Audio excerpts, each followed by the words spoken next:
Buenas tardes, bienvenidas, bienvenidos a Espacio Seminci. Muchas gracias por venir esta tarde tan especial, donde tenemos nuestros diálogos con autor, proyecto organizado por el Festival Rueda con Rueda.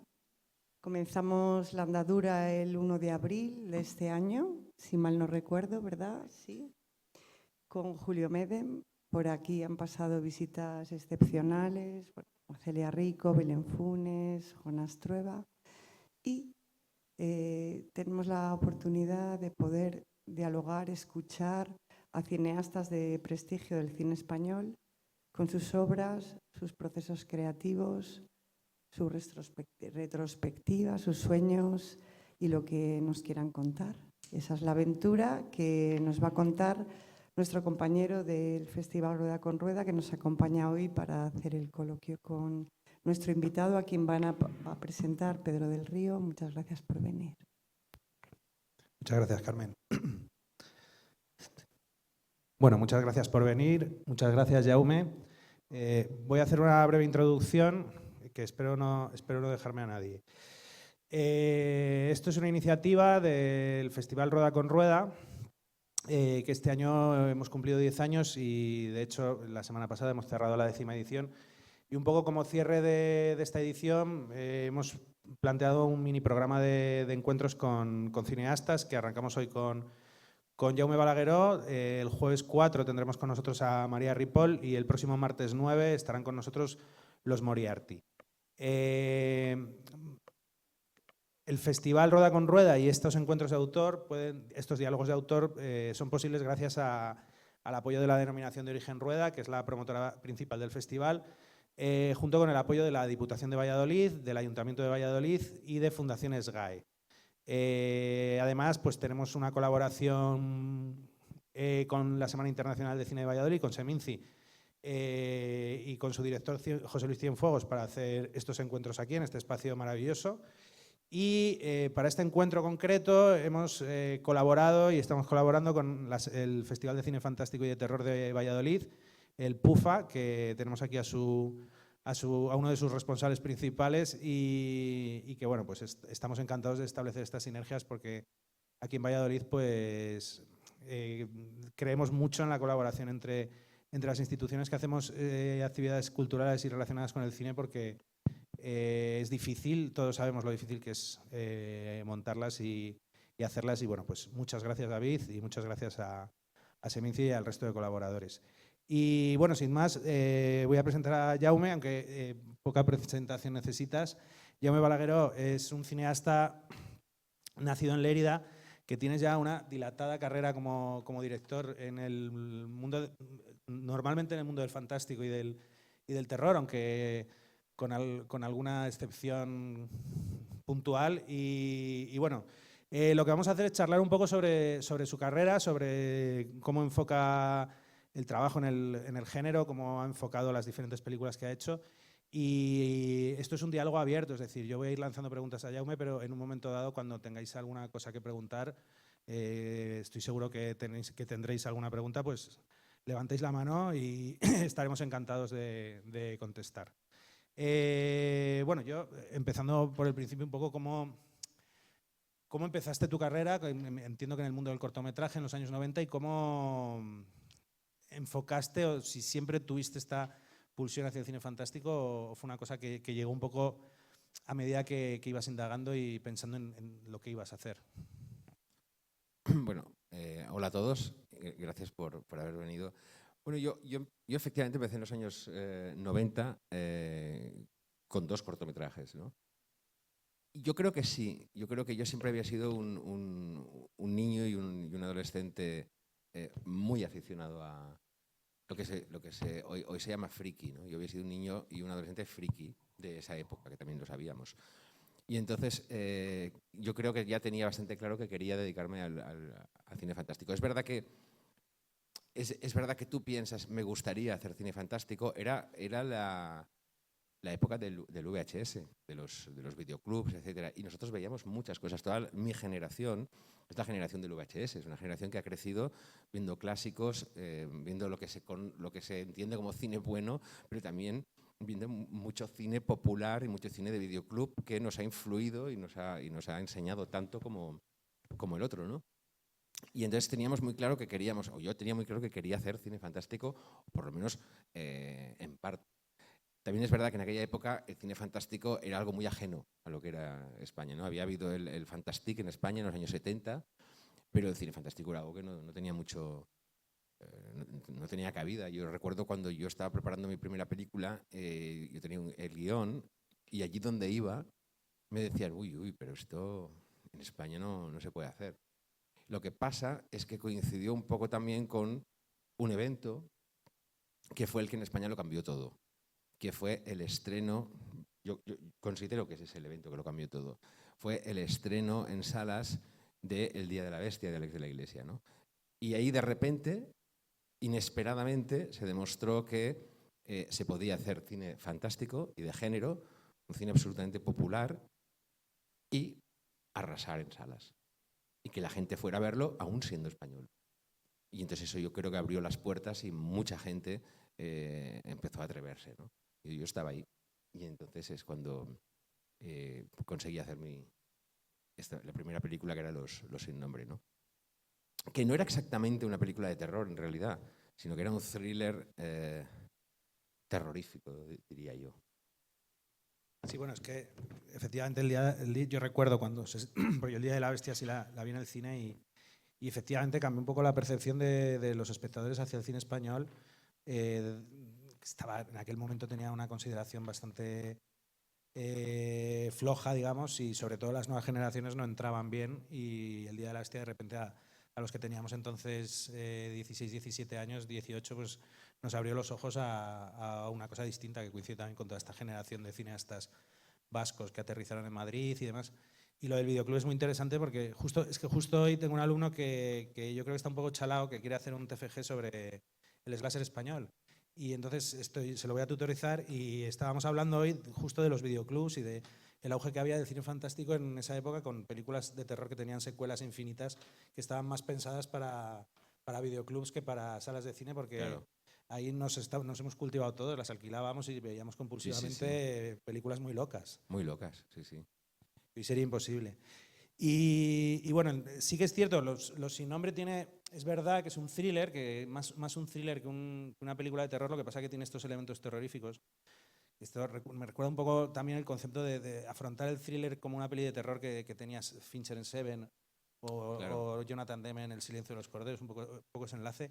Pero ¿cómo consigues levantar la peli? Porque es una adaptación literaria y en aquel momento, ¿cómo conseguiste la financiación? Bueno, fue un poco lo loco, es decir, yo había hecho 2 cortometrajes que habían funcionado bien, 2 cortometrajes que me había financiado yo, pero habían funcionado muy bien porque habían tenido algunos premios y bueno, eso te va dando un cierto lugar, ¿no? Pero te va dando un cierto lugar en el mercado de los cortometrajes, que era un universo que existía, que luego cuando de repente dejas de hacer cortometrajes es un universo que desaparece, como si ya no existiese, en realidad sigue existiendo, pero es un universo que existe para los que están haciendo cortometrajes, ¿no? Tiene su propio Star System, sus propios festivales, etc. Entonces, yo me planteé, bueno, quizás ha llegado el momento de intentar hacer un largometraje. Y encontré una novela, que es Los sin nombre, que es una novela de Ramsey Campbell, que es un autor de terror británico. Y la encontré en una librería, me llamó la atención la portada, y cuando leí la solapa, el argumento, tuve una especie de intuición y dije, esto que acabo de leer es una película que me gustaría hacer. No había leído la novela todavía, la compré. La leí y efectivamente había ahí el material para algo que de repente me había enamorado, un concepto.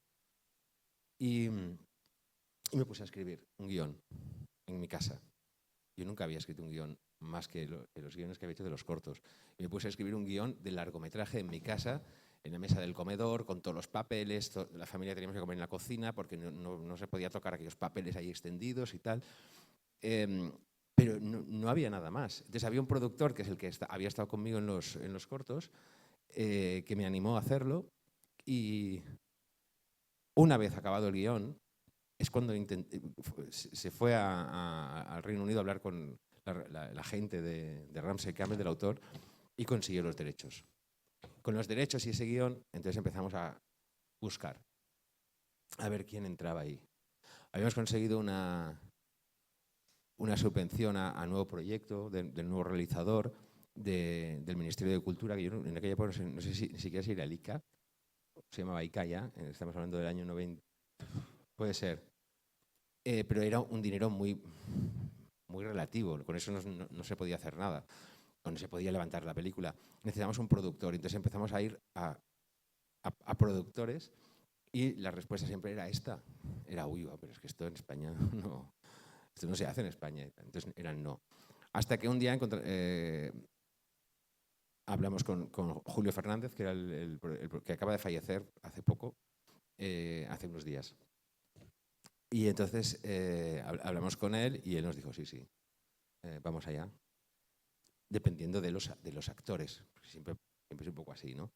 Y entonces, bueno, hablamos con Carla Aljalde, Emma Vilarasau, y dijeron que sí, y de repente la película pues la conseguimos hacer. Además con bastante repercusión. Además, esa época coincide también con otras películas. Yo recuerdo en aquella época otras pelis de género fantástico que empezaron a hacerse, tipo Memorias del Ángel Caído, me acuerdo. Había Memorias del Ángel Caído y luego también había una película que había tenido una importancia y una relevancia, que era Tesis, que era anterior a Los Sin Nombre. Y eso también abrió un poco. Tesis era una película hecha por un nuevo realizador, que era Amenábar, y era una película de género, de alguna forma, y era una película pequeña y que había funcionado. Entonces eso también abrió un poco puertas, ¿no? para darle el impulso a los que luego vinieron. Y sí que es verdad que Los Sin Nombre funcionó muy bien. Fue lo que se llama un sleeper, que son películas que no arrasan en taquilla, pero duran mucho. Esto no existiría porque ya nada dura mucho, ni los blockbusters, pero duró muchas semanas, ¿no? Meses incluso en las salas. Entonces poco a poco fue haciendo, bueno, fue teniendo su taquilla y se convirtió en eso, en un sleeper. Y luego lo que sí que se vendió muy bien internacionalmente. La película se estrenó en otros países, etcétera, que era una cosa que no era habitual en el cine español también. Un poco por el tipo de película y por la historia que contaba, llamaba la atención y se vendió. Y entonces eso ya permitió pues dar un siguiente paso. Claro, porque enseguida, o sea, yo creo que en aquel momento todavía no estaba formada el Fantastic Factory. Eso vino poco después, ¿no? Con Filmax, esta subproductora de Filmax, donde hacían películas en inglés de terror que las vendían luego internacionalmente, que duró unos años y se hicieron bastantes. Que ahí tú, claro, tu siguiente proyecto ya fue en inglés, que ese salto yo no sé cómo fue el cambio de idioma, el trabajar en un idioma que no es el tuyo y levantar esa película que pronto tenía actores reconocidos. Un poco complicado fue. Claro, la repercusión que había tenido Los Sin Nombre a nivel internacional y sobre todo en los mercados, en una película que en los mercados se conocía, porque era una película. Y entonces nosotros hicimos teníamos, incluso antes de tener el guión de Darkness, que era la siguiente película, como dices, nosotros habíamos hecho un teaser, que era como una especie de pequeña pieza audiovisual en la que contamos un poco qué tipo de película queremos hacer. Algo duraba un minuto, ni un minuto duraba. No había guión, no sabíamos de qué iría la historia, solo sabíamos que iría sobre la oscuridad como enemigo, ¿no? La oscuridad como si fuese una entidad que era el enemigo. Y entonces con esa idea hicimos este teaser que tenía cierta gracia porque lo que contaba el teaser era, nos proponía, escoge tus armas, ¿no? Y tus armas eran, pues eso, una cerilla, un mechero, una linterna, una bombilla. Estas son las armas de las que dispondrás porque viene la oscuridad. La oscuridad es muy mala. Entonces, esto funcionó muy bien en los mercados, este teaser. Nosotros nos fuimos a Cannes y nos fuimos con ese teaser. Como ya había cierta atención sobre, a ver, el director de Los Sin Nombre, qué va a proponer y tal. Y este teaser funcionó muy bien. Pero funcionó tan bien que Miramax, Harvey Weinstein, que está en la cárcel, como sabéis, ¿lo sabéis? Estaba allí. Yo estuve con él en el hotel. Tenían como una oficina en su habitación. No recuerdo si estaba él o estaba Bob Weinstein, que era su hermano. Porque luego en Estados Unidos sí que en algún momento yo estuve con Harvey Weinstein, que es una cosa que me impacta. Entonces, ellos les había encantado y querían entrar. Y efectivamente entraron. Y entonces, claro, cuando entra Miramax en la película como un distribuidor internacional, aparte de que ya parten con cierto poder, por ejemplo, la selección de actores, etcétera, la película automáticamente tenía que ser en inglés.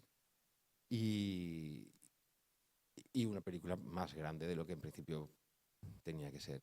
Y entonces así es como creció la película, con la entrada de Miramax. Y entonces, bueno, el hacer la película fue mucho más complicado de lo que había sido Los Sin Nombre, ¿no? Que era una película pequeña y hecha por apasionados que empezaban, ¿no? Porque en Los Sin Nombre todos éramos apasionados que empezábamos y que luego se han convertido en grandes nombres o técnicos, etcétera, ¿no?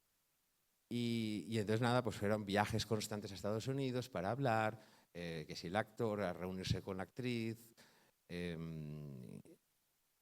Teníamos a un, no sé cómo lo llaman, a una persona de ellos, de Miramax, que había venido a vivir a Barcelona y estaba como controlándolo todo desde aquí. Guy Lawson se llamaba. Y me están viendo ahora recuerdos. Y entonces todo era como diferente, ¿no? Y rodar en inglés, claro, yo hablo inglés, pero yo no hablo muy bien inglés. Más o menos. Entonces me costaba un poco. Pero fue una película, yo creo, dura. De hecho, cuando acabó durante el rodaje de Darkness, yo tuve un debut diabético. Los debuts diabéticos, ahora yo soy diabético ahora, los debuts diabéticos suelen muchas veces aparecer por momentos de estrés. Entonces ya cuadra un poco, ¿no? Estaba en un momento de estrés y en el final del rodaje yo tuve un debut diabético. Fui al hospital, me tuvieron que enseñar a pincharme la insulina y ponerme todo esto, ¿no? Todo esto mientras hacía la película. Y entonces, bueno, fue más intensa que otras. Claro, porque imagino que a la hora de planificar y pensar, de alguna manera estás mucho más condicionado de pronto de pasar una película pequeña a una con muchos más medios, en donde además hay unos productores que igual estaban controlando un poco. Entonces no sé hasta qué punto la libertad creativa se coartó. Controlaban un poco, tampoco demasiado, pero de repente te encuentras con como actores como con importancia internacional que vienen y cada uno viene con su agente y cada uno tiene que tener su roulotte y cuidado que la roulotte de este no sea más grande que la del otro y miden las roulottes. Miden las roulottes. O sea, dices, pero realmente, pues si más o menos... No, las miden porque si no estás incumpliendo el contrato, ¿sabes? Y todo era como... Aún así tampoco fue horroroso, ¿eh? O sea, fue un rodaje, al final, un rodaje. Luego además sí que has seguido rodando en inglés en varias ocasiones, porque Frágiles también era en inglés y Muse era en inglés. Y bueno, y Way Down. Way Down. Bueno, Way Down era en inglés y en español. Claro, que ahí tenías un reparto. Sí. Esa se rodó en los dos idiomas, imagino, y luego ese proceso, porque la película tenía actores rodando en inglés, pero luego todos hablaban en el mismo idioma. Pero Way Down se rodó en los dos idiomas porque era lo natural, digamos, ¿no? Es decir, era la historia de unas personas británicas que venían a España para dar un golpe. Y entonces estas personas hablaban inglés. Pero las personas en España y la gente que trabajaba en el Banco de España y los que eran del grupo pero eran españoles hablaban en español. Y entonces era una mezcla que era una mezcla natural. Y la película cuando se estrena en inglés y con subtítulos en castellano o subtítulos en inglés, claro, si se estrena en Estados Unidos, ¿no? Sí, sí. Y luego, bueno, después de Darkness vino Frágiles, que fue otra película rodada en inglés también en aquel hospital con Calista Flojar, que es otra película muy interesante. Tiene elementos esa peli de terror que yo recuerdo, lo del piso de arriba, que a mí me resultó muy perturbador. De hecho, el otro día estuve en un hotel que la segunda planta estaba reformada y me subieron a la tercera y aquello era un desastre, parecía un hostal de los años 50 y es que me vino directamente a la cabeza Frágiles porque la había visto el otro día. Y bueno, con esa película también fue un proceso más o menos sencillo sacarla adelante. Una película también en inglés, imagino que con similitudes de producción a las de Darkness. Todas las películas son complicadas en realidad. Y también las que son en español. Es igual, si son en inglés, bueno, pues a lo mejor se complica un poco más en el sentido de que a lo mejor hay un coproductor irlandés, en el caso de En el caso de Muse, por ejemplo, tenemos un coproductor belga y un coproductor irlandés, pero estas son cosas que a mí no me complican, digamos. Son cosas de producción y yo como director no entro y entonces nada de eso me perturba ni me afecta directamente. Y en el caso de Frágiles, pues no, era una película que se rodó fuera, se rodó en el Reino Unido y también en España. Los interiores los construimos en España, Barcelona. Bueno, luego llegamos a REC, que ahí sí, una película muy reconocida y sobre todo en aquel momento muy innovadora con el tema del found footage, como que sí que había estado tratado previamente en varias películas, pero que aquí de repente fue un salto muy importante. La película es muy reconocida internacionalmente con un remake de por medio, incluso, y bueno, es una codirección con Paco. Y bueno, ¿cómo surge este proyecto y cómo surge enfocarlo así y desarrollar la película de esta manera? Y luego, si esperabais el reconocimiento que tuvo la peli, si esperabais este éxito. No, absolutamente no. Y la película surgió de alguna manera jugando, digamos, ¿no? O sea, Paco y yo, que somos muy amigos y lo seguimos siendo, muchas veces las historias de codirección acaban mal. Yo he tenido experiencias de haber estado con directores que han codirigido y era tremendo. En el caso de Paco y yo, todo lo contrario. Entonces, nació jugando, nació fantaseando, riendo. Hostia, me gustaría hacer una película. ¿Cómo podría dar más miedo? Tiene que haber una fórmula, tal. Entonces nos gustaba mucho cómo nos impactaban algunas cosas que veíamos por televisión, de la telerrealidad, ¿no? Y luego, evidentemente, habían los referentes de Blair Witch Project y otros, que era una película la relevancia de esa película era fundamental. Y era una película que hacía unos años que se había estrenado en aquel momento. Finales de los 90. Y luego había otras películas, ¿no? Porque The Blair Witch Project no es la primera, evidentemente. Hay Holocausto Caníbal, hay C'est arrivé près de chez vous, que es una película belga también, que es como un fan footage.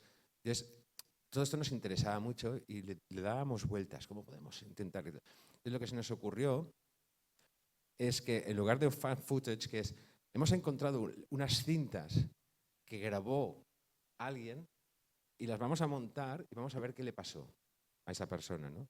Esto sería lo que es el fan footage.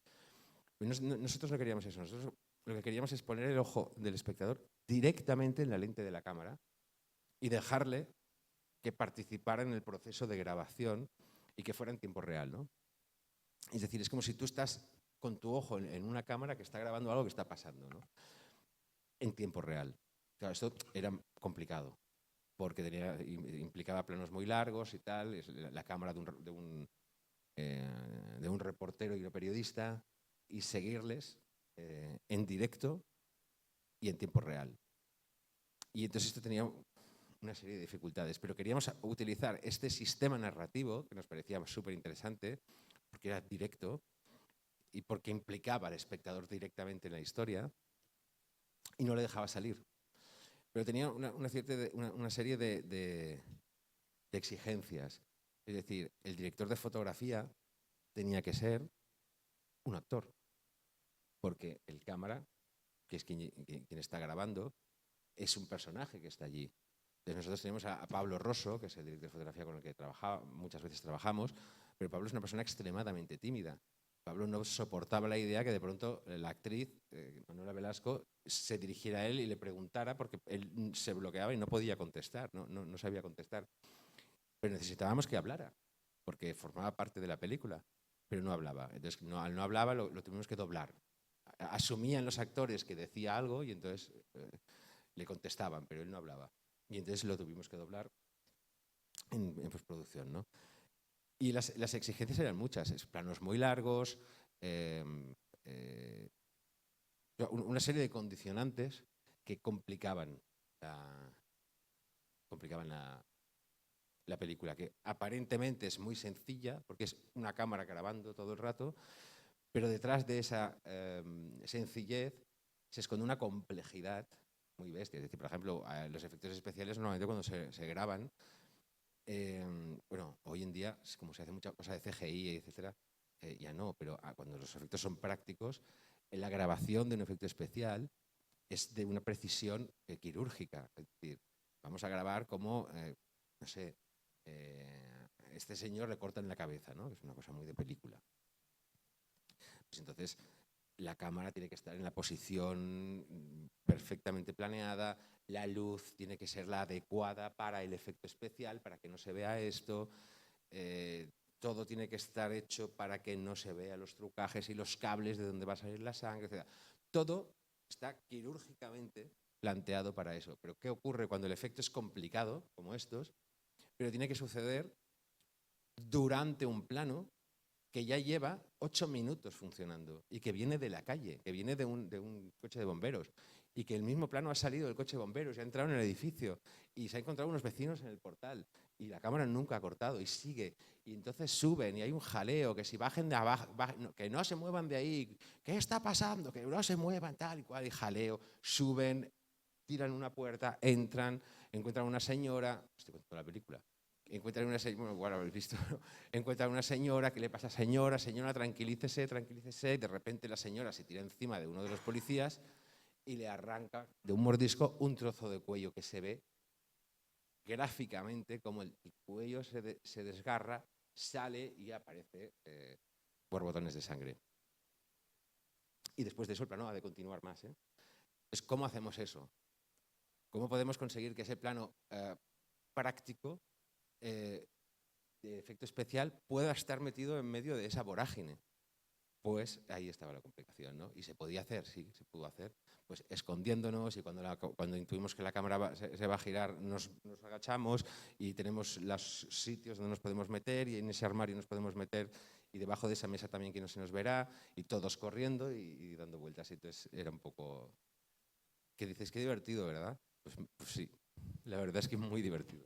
Me imagino que para ese tipo de secuencias habría muchos ensayos previos para que todos los actores estén coordinados, claro, y claro. hasta ya hacer el efecto, hasta ya grabar el plano con el efecto, para no gastar la bala. Efectivamente, cuando eran planos complicados como estos, eran prácticamente toda la jornada preparando ese plano, ¿no?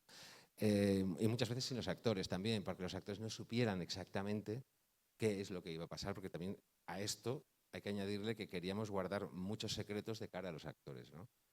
Y sobre todo había una premisa que era muy importante, que era nunca vamos a dejar de grabar, a no ser que alguien se haga daño de verdad, se rompa una pierna, el hecho de que te caigas no vamos a parar, porque la gente se cae, ¿verdad?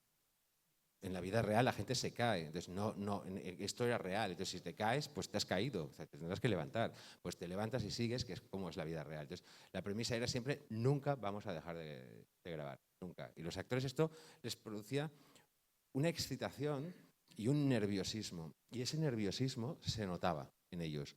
Había una tensión que en parte venía dada por esta premisa, de nunca vamos a dejar de grabar, cometáis el error que cometáis, ¿no? Entonces, si os fijáis en esa escena en que entran en la casa donde esta señora, tiran la puerta, entran, entonces hay un momento, la cámara va por detrás de los bomberos y de los policías, y hay un momento en que uno de los bomberos, con el codo sin querer, le da un golpe a un objeto que hay, un objeto metálico que hay en una especie de mueblecito del pasillo, y ese objeto cae, pero creando un estruendo tremendo. Y esto provoca en los actores un sobresalto espontáneo y se vuelven, no sé qué ha pasado, porque claro, para un actor que está metido ahí de repente en la acción, ese ruido no sabe lo que es.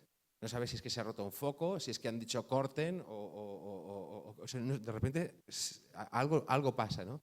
Entonces, en la película se puede ver la expresión de angustia de estos actores que se dan la vuelta, la cámara está detrás y capta esa expresión de desconcierto. Y todo esto, al final, acaba siendo buenísimo para la película, ¿no? Porque es espontáneo y porque es real, ¿no? Esto es lo que buscábamos siempre. Hay otra, bueno, yo hablo mucho, si no me Bueno, de hecho es que hay una cosa que justo estaba pensando que diferencia, creo, a REC de otras propuestas de cine de terror, que es que le sobrevuela cierto sentido del humor, precisamente por la cotidianidad que se consigue con la puesta en escena y con los propios actores, que en realidad hay un costumbrismo ahí de vida cotidiana que cualquiera puede identificar y que en ocasiones es muy divertido, ¿no? Personas normales y muy creíbles en situaciones horripilantes. Y hay una cosa muy guay, que es que cada actor interpretaba a un vecino, pero no estaban bien escritos los actores. Nosotros les dijimos, reuníos un día y organizad vuestras relaciones de la escalera, digamos, ¿no? O sea, ¿cómo sois? ¿Quién quiere llevarse bien con quién? ¿Quién quiere llevarse mal con quién? Yo no trago a los chinos estos, tal. Entonces, ellos mismos organizaron en una cena que tuvieron cómo querían ser, y entonces se comportarían siempre de esta manera. Por ejemplo, hay un momento que Manuela Velasco entrevista a la gente, a los vecinos. Esas entrevistas no están escritas. Esas entrevistas ella les va a preguntar realmente, como la película se rodaba cronológicamente, ellos sabían lo que había pasado hasta ese momento.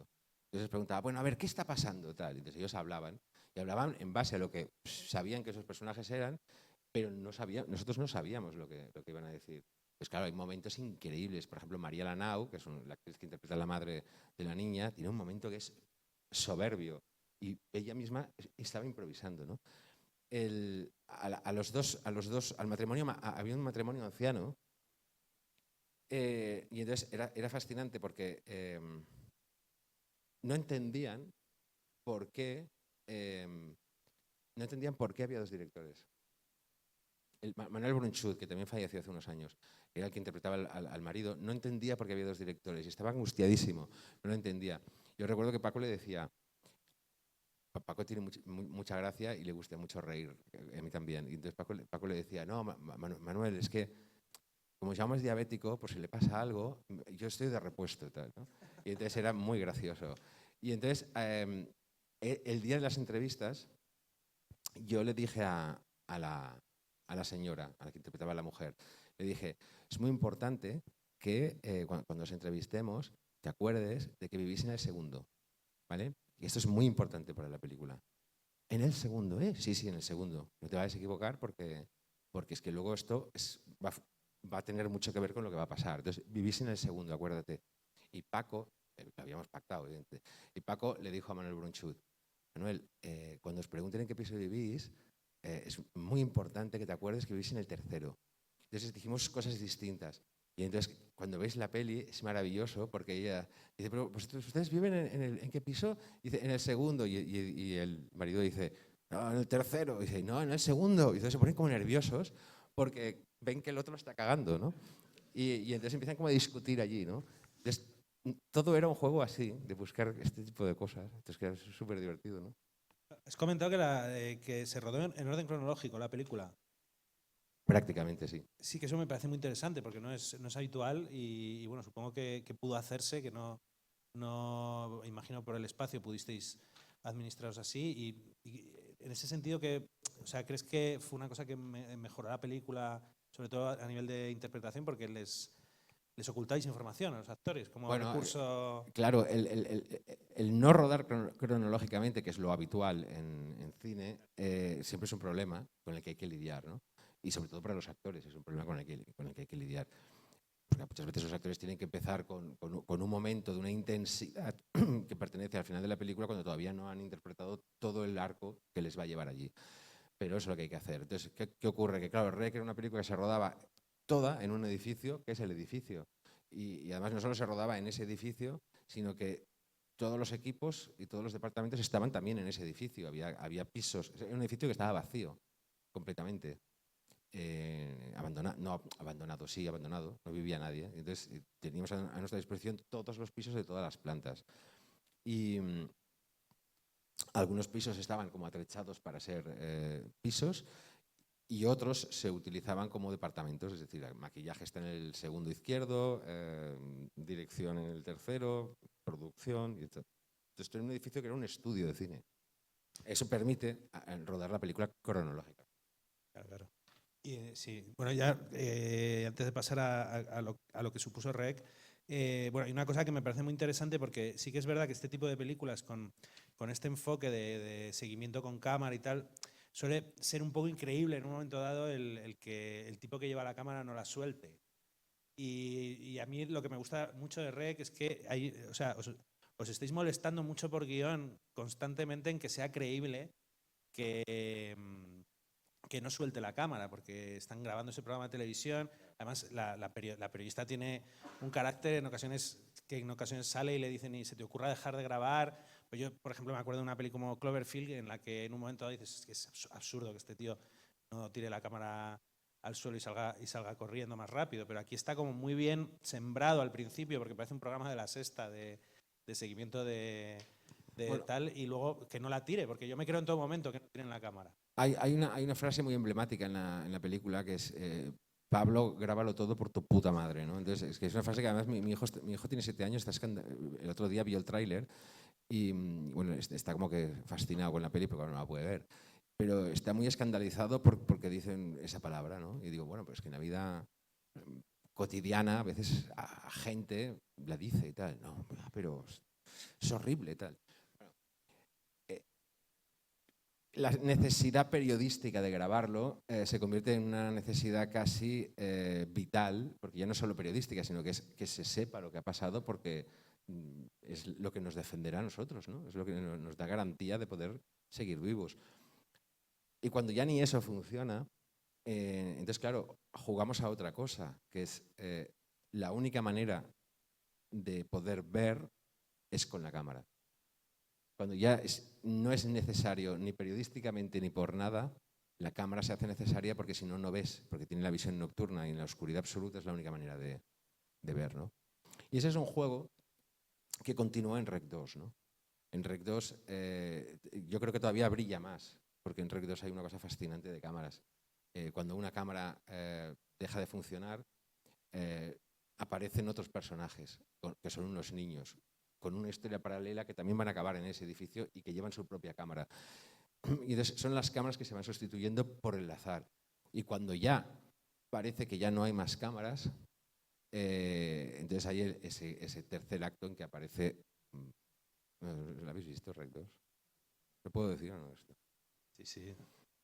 Cuando ya parece que ya no hay más cámaras posibles porque se han roto todas o se han acabado todas las baterías, aparece una tercera cámara, que es la cámara de Rec, porque aparece Manuela Velasco, que ha sobrevivido y aparece con esa cámara, ¿no? Entonces eso me parece casi como metacinematográfico, ¿no? Sobre la importancia de grabar, de dejar testimonio de todo. Sin una cámara, nada existe ya, ¿no? Sí, Desgraciadamente. Además está ahora más actual todavía que entonces, lo del uso de la cámara constante. Pero sí que es verdad que Rec 2 hace una relectura de la primera parte muy interesante y a mí es que me gusta mucho Rec 2. Pero el éxito de Rec, que fue muy grande, os llevó a hacer otras 3 películas de Rec, que yo no sé si si se decidió hacer otras 3 inmediatamente después y convertirlo en una saga de 4 películas o fuisteis una a una. No, hicimos el Rec 2 porque, bueno, porque al final Rec en muchos sentidos había sido una fiesta, ¿no? Sido una fiesta confeccionarla, pero también había sido una fiesta estrenarla y el éxito que había tenido. Para nosotros era una fiesta. Entonces, cuando tú estás en una fiesta y te lo estás pasando muy bien, piensas, pues yo, que no acabe la fiesta. ¿Para qué vamos a irnos a casa? Sigamos.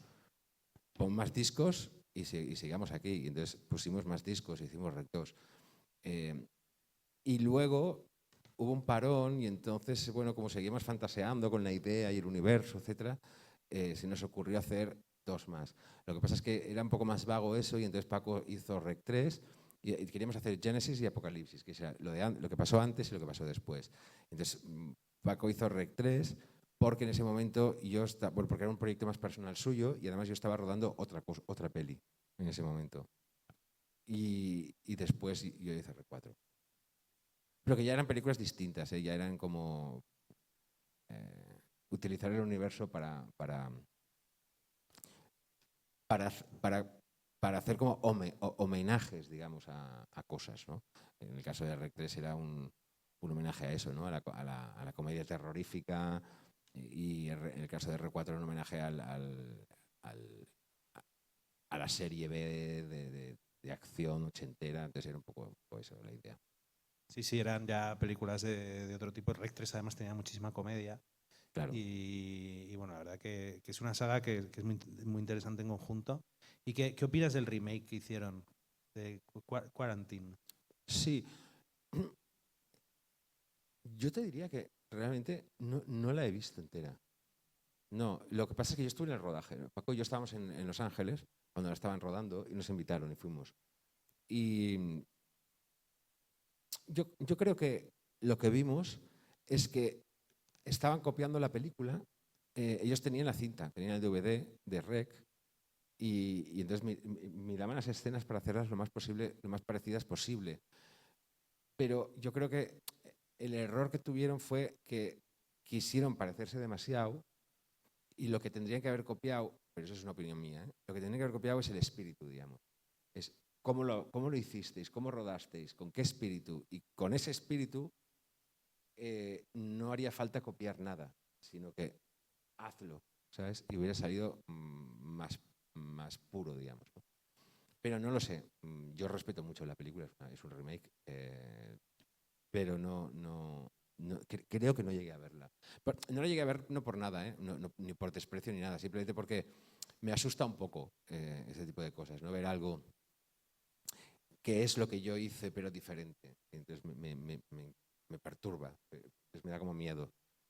Pero que respeto mucho la peli y seguro que está muy bien. Bueno, el director era un director muy interesante, que había hecho una peli antes muy guay, pero no sé. Bueno, yo quería hablar de otra película tuya que a mí personalmente me encanta, que es Mientras duermes. Y bueno, ¿cómo te adentras en ese proyecto? Porque realmente es otra exploración, es una exploración del terror desde otro lugar, pero que en realidad tiene muchas similitudes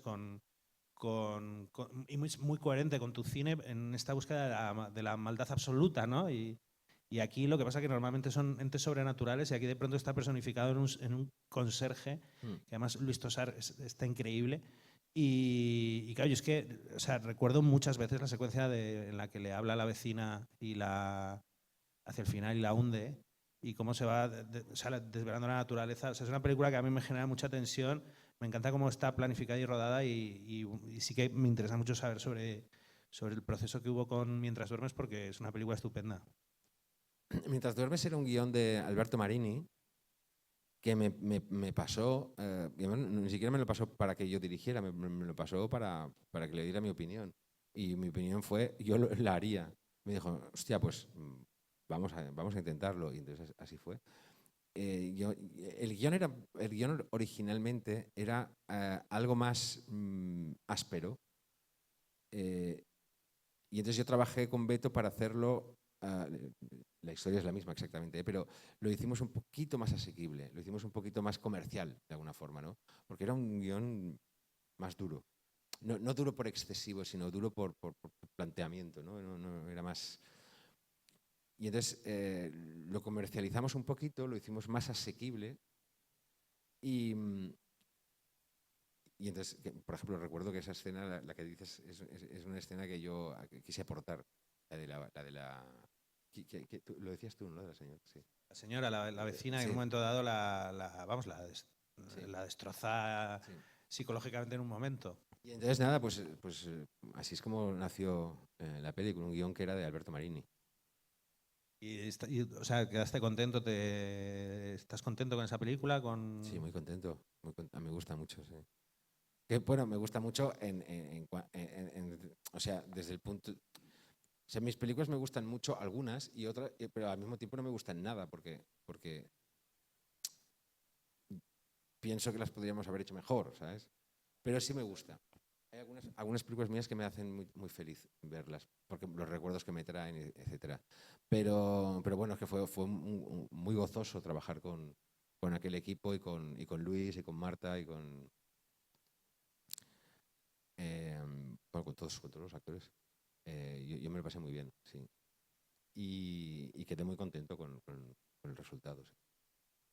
A nivel conceptual, a ti el tema de la maldad y de la exploración de la maldad te interesa especialmente, ¿no? Estamos justo hablando antes un poco de los sin nombre y tal. Siempre hay como esta cosa que sobrevuela el ente en darkness, esa búsqueda, sí, está ahí presente en todo tu cine. Sí, me interesa, sí, pero no sé muy bien por qué tampoco. Sí. Lo que me interesaba mucho de Mientras duermes era que es una cosa que ya estaba en el guión y además lo quisimos potenciar, y yo como director lo potencié mucho porque es lo que más me fascinaba, es la idea de violar al, entiéndase, violar al, o sea, violar en el sentido de obligar al espectador a posicionarse en el lado equivocado, digamos, ¿no? Es decir, obligarle de alguna forma, a ponerse en la piel de ese portero y no de ella, y no de la víctima, ¿no? Y entonces la película toda está construida para que tú como espectador estés sufriendo por él, sabiendo que es un ser atroz, pero no te queda más remedio porque te están obligando, te están forzando constantemente a ponerte en su piel y sufrir por él, ¿no? Y entonces eso era muy interesante. Hay un punto en el que tú en realidad cuando está dentro del piso este tío, tú no quieres que le pillen. Claro.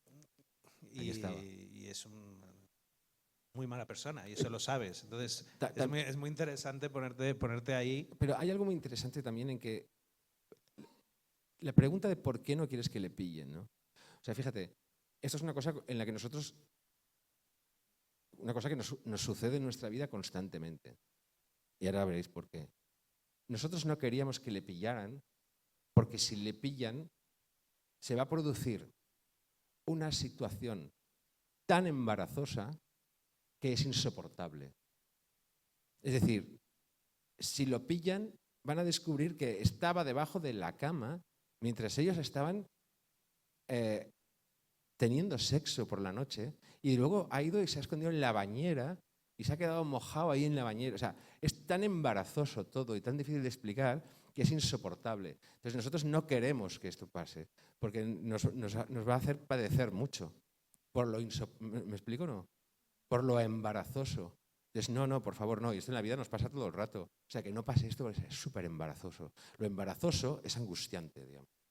Y entonces estás intentando evitar que pase eso, ¿no? Más allá de si estás con él o no. Lo que no estás es con que esa situación se produzca. Y que tú tengas que ver qué va a pasar, qué dice este tío ahora de por qué está en la casa. Y luego resulta que ocurre, lo pescan y el tío sale airoso. Que eso es increíble. Bestial, sí. Sí, porque en realidad estás a punto de hacer así. Cuando ya le cogen, efectivamente es porque es que es demasiado violento para poder soportarlo. Oye, si tenéis alguna pregunta, vamos dando paso, ¿eh? Tenemos otro micro. Ah, qué bien, muchas gracias. Espera, un segundo, por favor, para que te pasen un micro. No, pero necesitamos que sea con micro, que hay una grabación. Porque se graba. Mujer.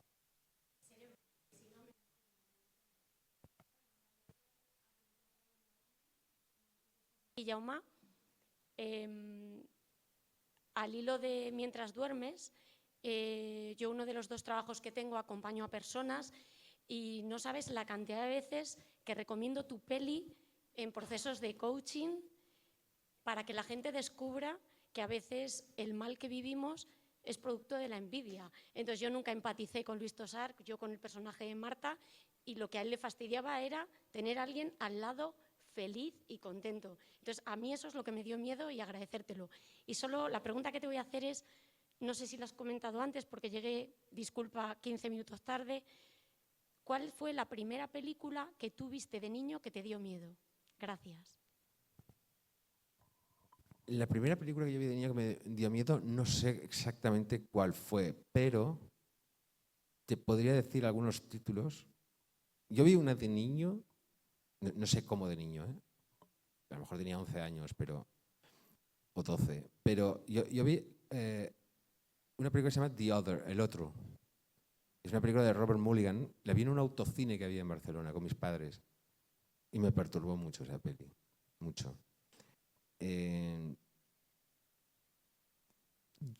Te diría esta, pero luego había visto otras también que me daban mucho miedo. Pero esta diría que fue una de las primeras, que me dio miedo. Muchas gracias. De nada.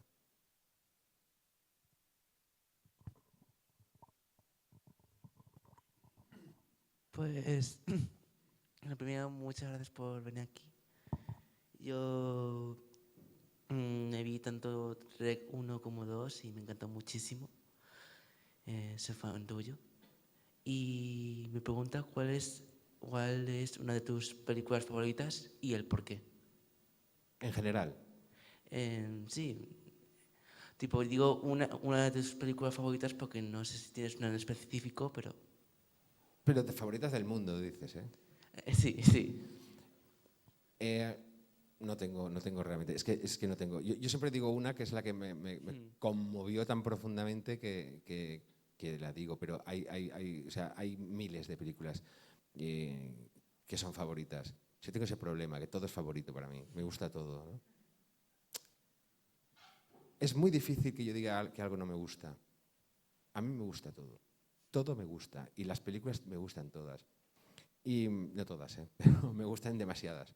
Pero yo siempre digo París, Texas, de Wim Wenders, por cómo me conmovió, ¿no? Y fue una de las películas que me hizo decidir que yo quería contar historias en cine. Pero luego puedo hablarte Entiendo. de miles de películas, ¿no?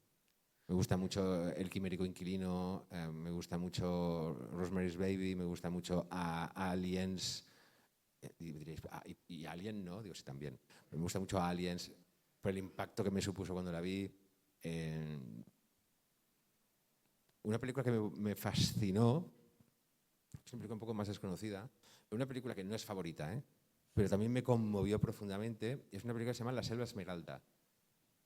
Es una película...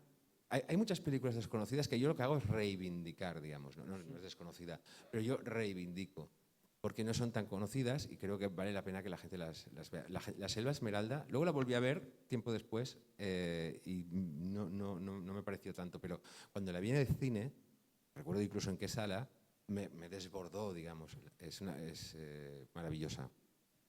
No sé si alguien la ha visto. Es que es guay, muy bonita. Y después hay una película que no conoce nadie. Y es una película extraordinaria. Es una película francesa que se llama La llave de Sara, si no me equivoco. No lo conoce nadie, ¿verdad? Os lo he dicho. Entonces, es que ahora tengo miedo de equivocarme de nombre. Es la historia, durante la ocupación nazi en Francia, una familia francesa tiene que huir de su apartamento porque van a venir los nazis a buscarlos. Y entonces, como saben que seguramente los van a coger, le dicen a un niño pequeño, muy pequeño, que se esconda en un armario. Porque cuando vuelvan, lo sacarán, pero no vuelven nunca, digamos. Es toda la historia de los dos hijos pequeños intentando escapar de donde están porque necesitan volver a casa para sacar del armario a su hijo, ¿no? Y cómo esta historia afecta a muchas personas, muchas generaciones después, ¿no? Tú la viste. Es una maravilla de peli, es maravillosa, pero siempre que hablo de ella, la respuesta es ni idea. Y digo, no es posible que algo tan bello la gente no tenga ni idea. O sea, algo no está bien. Buscadla. Muchas gracias. De nada.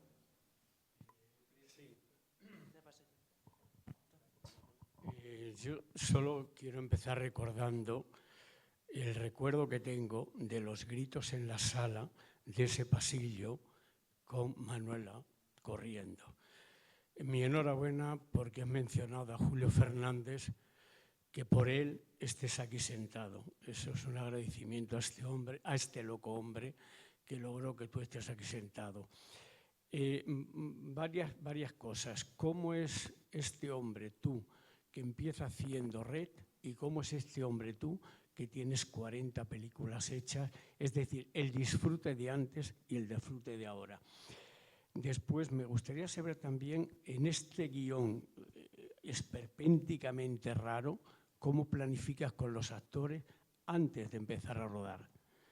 ¿Qué tanto por ciento metes de improvisación en cada secuencia que metes? Y para terminar, ¿eres miedoso? Soy miedoso de según qué cosas. De según qué cosas. Y suelen ser cosas muy cotidianas, ¿no? O sea, la violencia me da miedo, la violencia real me da miedo. ¿Tú hablas de REC cuando me hablas de los actores? había mucho de improvisación. Porque buscamos esa espontaneidad y esa naturalidad. Sabían lo que pasaba en la escena, pero tenían la libertad para no tener que decir exactamente lo que había en el guión. En el guión había muy pocas cosas. Había evidentemente un guión, pero había muy pocas cosas. Salvo que fuera algo que era importante para la historia, para la trama, ellos tenían libertad para decir o para actuar un poco como quisieran, ¿no? Además de las cosas que tenían que improvisar porque iban sucediendo cosas que no esperaban, ¿no? ¿Qué más? ¿Y lo otro que me has preguntado, perdona? Hombre, me viene a la cabeza, cuando estás escribiendo el guión, ¿qué tanto de maldad metes en cada página para provocar el terror, el miedo y la angustia que tenemos todos cuando estamos en una butaca viendo una película? Es que depende de la historia. ¿Y qué es lo que la historia pretende producir en el espectador? Yo me muevo mucho por intuición, yo soy un espectador. Entonces yo siempre pienso en mí, pero no en mí como autor, no en mí como creador o como director, ¿no? O sea, es que porque yo también hay a lo mejor autores que dicen, no, es que yo soy un autor y no, yo como autor pienso en mí como espectador, digamos, que es eso que me gustaría. Yo soy un espectador normal, no soy especial, no soy tampoco extremadamente cinéfilo o exigente como espectador. Soy un espectador popular. Yo disfruto con lo mismo que disfruta la gente. En general, luego cada uno tiene sus gustos, pero yo me muevo por intuición. Intento hacer aquello que de repente como espectador a mí me fliparía, ¿no? Hay mucho de eso. Igual no es todo, pero hay mucho de eso, ¿no? Es contar pensando siempre en el espectador y pensando como espectador, ¿no? Y en cómo voy a producir la emoción que quiero producir, que puede ser el miedo, la tensión, el suspense, la sorpresa o la pena, ¿no? También puede ser. Y luego el tema de la música, ¿qué papel juega? Porque me parece importantísimo en las películas de terror fantásticas, el miedo. Has contado el bombero que entra y tiene este efecto y se produce un estallido de terror. ¿Qué importancia o qué poder tiene el ruido o la música dentro de la película? Son dos cosas distintas. Yo con el ruido intento ser muy naturalista y muy minucioso y muy detallista, porque a mí me fascina todo el diseño de sonido de las pelis. La música es un elemento clave en la narración, lógicamente. La música sirve para muchas cosas. Normalmente entendemos que la música sirve para crear la emoción. La música también sirve en cine para marcar un ritmo. Es decir, a veces montamos una escena que tiene que tener un ritmo determinado y nosotros montamos esa escena sabiendo que para conseguir la agilidad que la película necesita en ese momento va a tener que tener un tipo de música, ¿no? Es decir, la música también está marcando el ritmo y el tempo de la película. Es decir, una película con una música o con otra puede ser un poco más serena o un poco más agitada, lo cual hace que tú como espectador la recibas de otra manera. A lo mejor te entretiene más con un determinado tipo de película o te pasa mejor algo o te pasa un poco más despacio y a lo mejor, ¿me explico? La música a veces es algo técnico también, ¿no? Tiene que ver con el ritmo. Me habías hecho otra, que se ha quedado ahí que no... Volviendo a Rec, lo de ocultarle cosas que van a pasar a los actores, eso luego provocaba que o sea, había que hacer más tomas si salía mal, o salía la primera gracias a eso. O sea, como un ejemplo de que lo ocultas, entiendo que cuando le arranca la garganta al poli o al bombero, pues no, porque coño, tiene que llevar todos los telares el pavo. Pues es un ejemplo así como, o qué buscabais en... Esa escena salió la primera, ¿eh? Ya, pero entiendo que es así que sabían que iba a pasar eso, porque si tienes que tener claro, todo el tema. Vale, pues como un ejemplo de algo que los ocultaseis y como resultó... O sea, que me resulta un poco extraño el que vayan los actores y, vale, pues la reacción, como en lo de Alien, cuando le sale la bicha y hay una actriz que se ha pegado un susto de la leche. Toda la parte final, por ejemplo, en el ático, que es esa parte que está a oscuras, ellos tenían una información muy reducida, digamos, ¿no? Y entonces esto les provocaba... Es verdad que algunas veces hemos fantaseado y hemos dicho, no sabían que aparecería la niña Medeiros, y entonces, claro, cuando la vieron no entendí. Sí que lo sabían. Lo que no sabían es exactamente cómo, ni por dónde, ni cuándo, y al no saber y estar en una oscuridad total y solo ver a través de la lente, a través de la visión nocturna de la lente, esto provocaba en ellos una angustia, porque no sabían lo que podría pasar y no sabían lo que nosotros podríamos haber preparado, ¿no? Y que evidentemente no vamos a preparar nada que les ponga en peligro, pero la sola idea de que de repente hubiera otro actor allí que no saben, en esa oscuridad, pues claro, les tensaba, ¿no? Entonces jugábamos siempre con esa tensión, ¿no? Con el no saber, pero realmente no había muchas cosas que no supieran.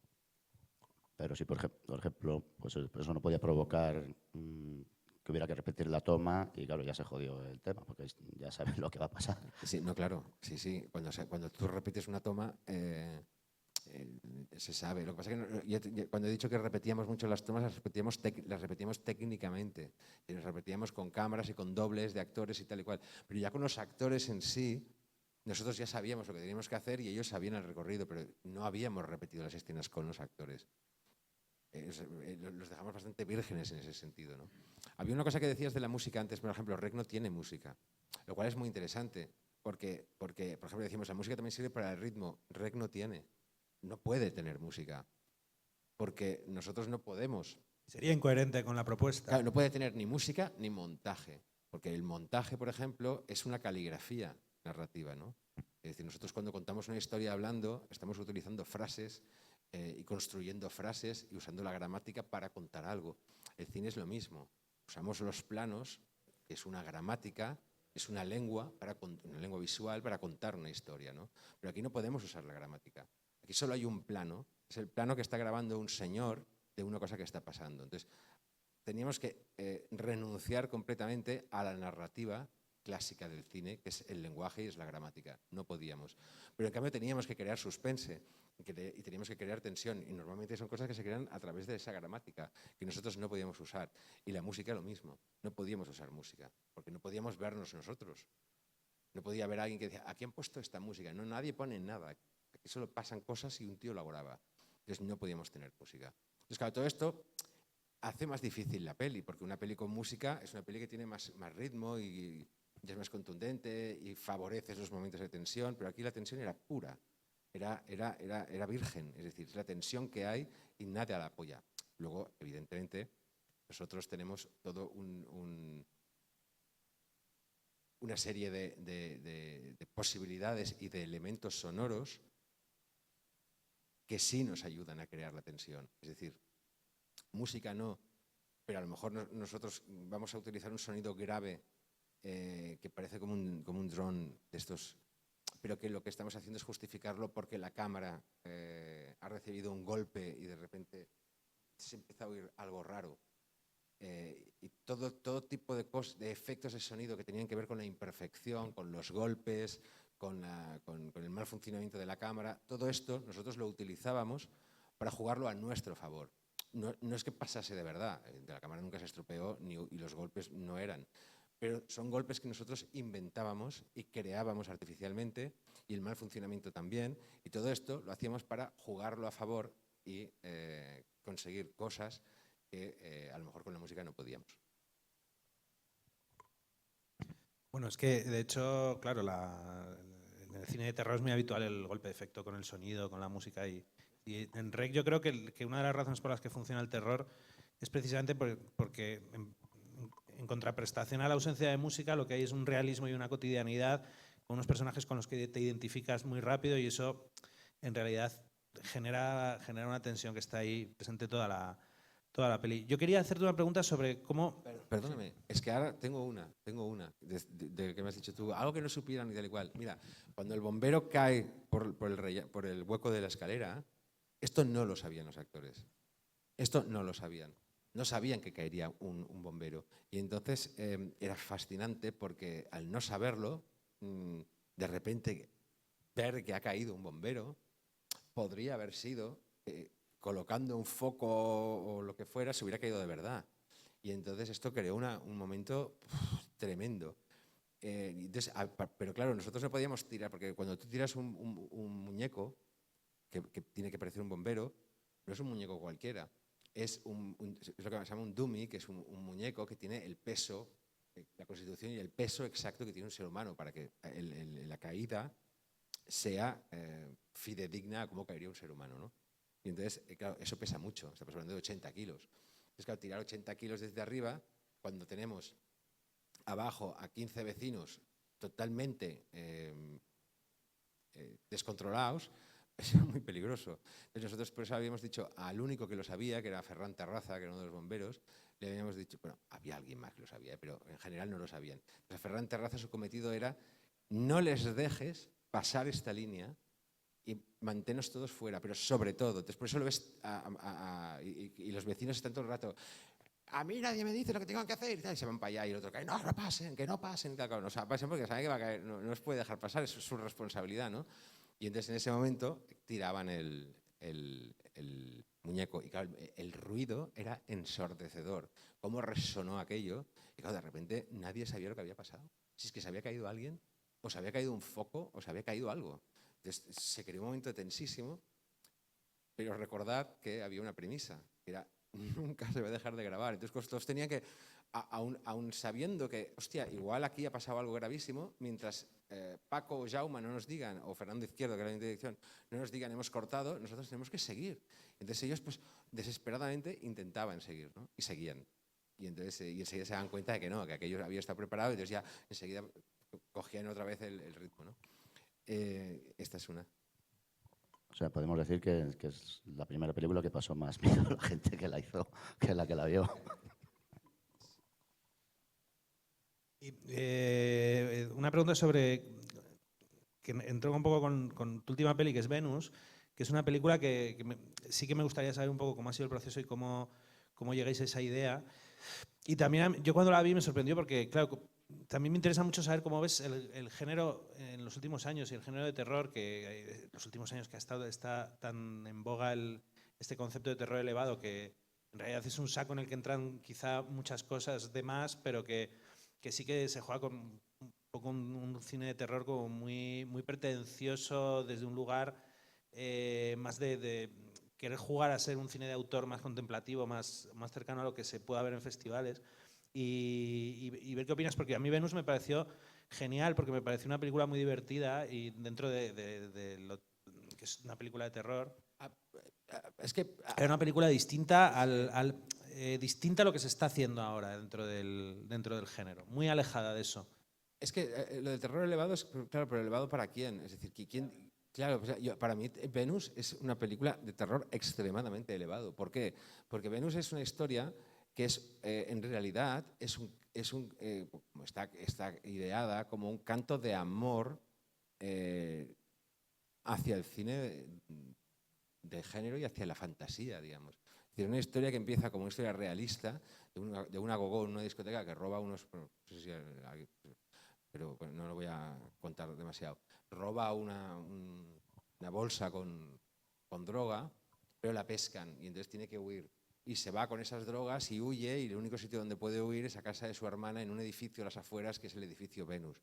Y cuando llega al edificio Venus, descubre que a pesar de que hay un montón de mafiosos que la están buscando por Madrid y cada vez el cerco se cierra hacia ella y la van a encontrar, tampoco puede ir, entonces no puede salir del edificio, pero tampoco puede quedarse porque el horror que descubre que hay en el edificio es mucho peor, digamos, ¿no?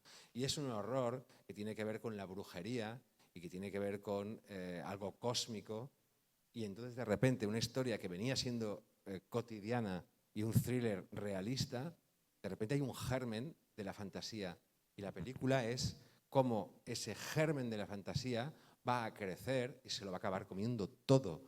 Y la película va a acabar siendo eso, la pura fantasía, porque al final es lo que queremos.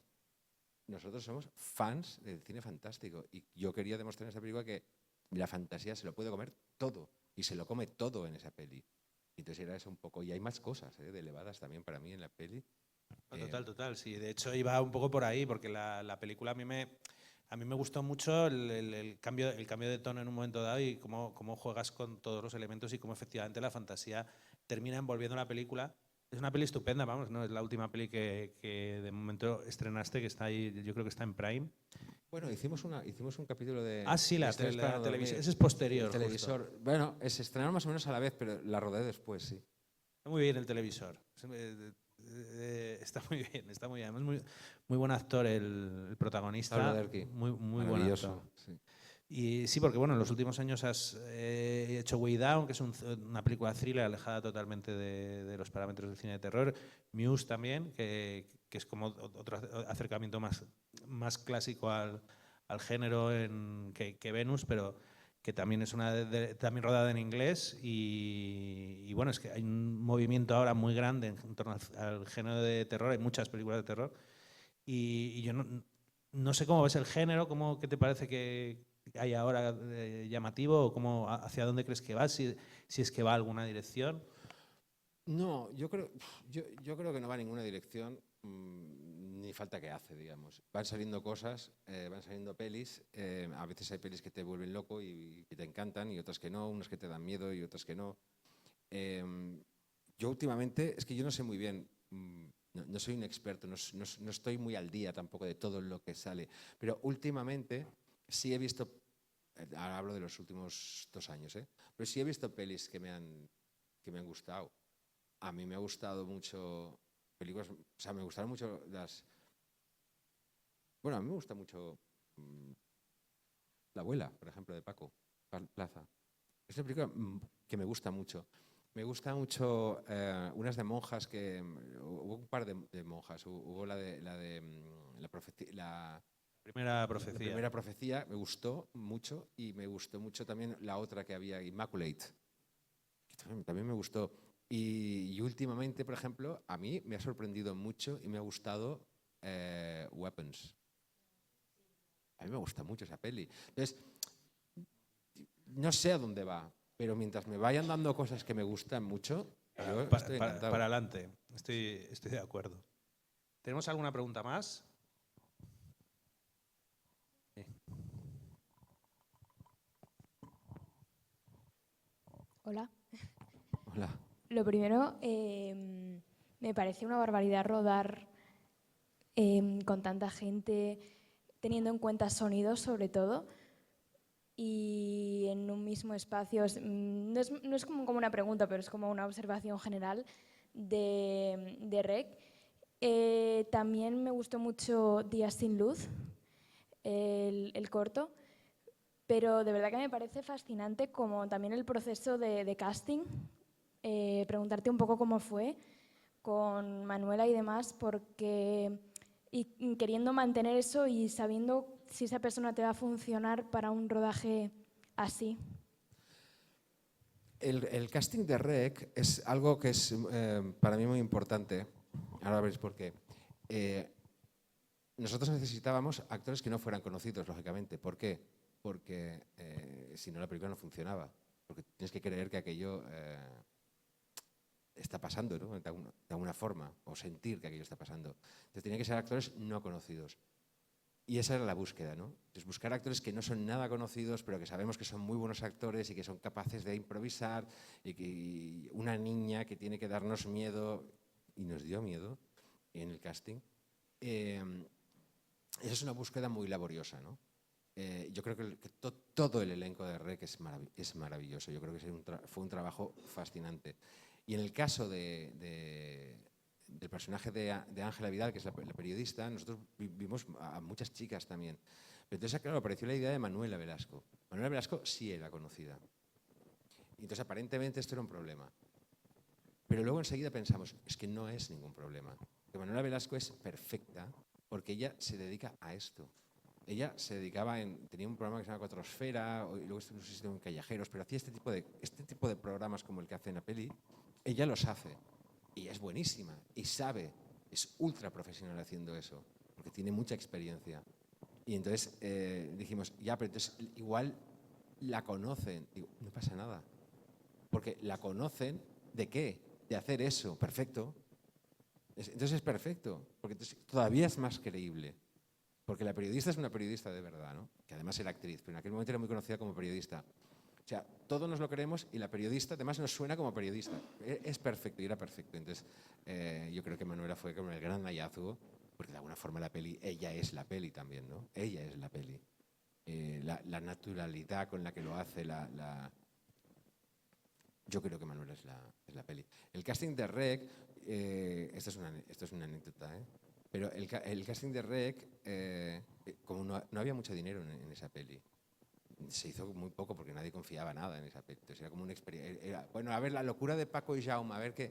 Entonces, había poco. Y entonces, todo era como gente nueva. No. Y entonces dijeron, bueno, hay una chica que hace castings, que también está empezando, y lo hará ella. Entonces, hombre, ya, pero tal.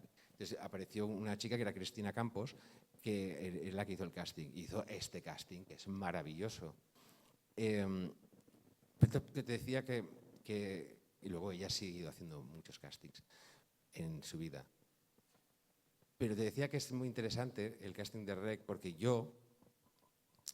se dio el caso de que me enamoré de Cristina Campos en Rec. Cuando la conocí, ¿qué dice este señor ahora? No, yo me enamoré de Cristina Campos cuando estábamos haciendo el casting de Rec. Y hoy tenemos 3 hijos, entonces, y estamos casados. Entonces, por eso es tan importante el casting de Rec para mí, porque me cambió la vida realmente, ¿no? En Rec 2 ya estaba embarazada, fíjate, de Mateo, que es mi hijo mayor. Es muy importante la peli, ¿lo veis? Cómo me llegó a cambiar. Bueno, una última pregunta que tenemos que ir cortando. Buenas noches. Muchas Buenas gracias noches. por esta interesante charla. No te voy a preguntar cuál de todos tus hijos es el favorito. Digo fílmicamente porque ya he visto que los 3 son tus favoritos, pero veo que Rec es una de las más habladas y no sé si es tu favorita, pero ¿está finiquitada? ¿Hay alguna posibilidad más, aparte de Apocalipsis? Sí que sabes que hay una especie de spin-off que se hizo en cómic. Sí, estábamos nosotros ahí detrás, sí. Y es realmente interesante porque te aporta cosas a un lado y a otro. Entonces la pregunta es esa. Finiquitamos aquí la serie. ¿Hay una posibilidad de más? Nada más, gracias. Aparentemente no, pero también te digo que Paco y yo, cuando nos sentamos, de repente nunca sabes lo que va a pasar. Entonces, a lo mejor de repente un día cambiamos de opinión y se nos enciende una luz y allí vamos. No te puedo decir que no. De momento no, pero nunca sabes lo que puede pasar. Muchas gracias. Bueno, pues hasta aquí hemos llegado. Muchas gracias a todos por venir y el jueves aquí estaremos con María Ripoll. Muchas gracias.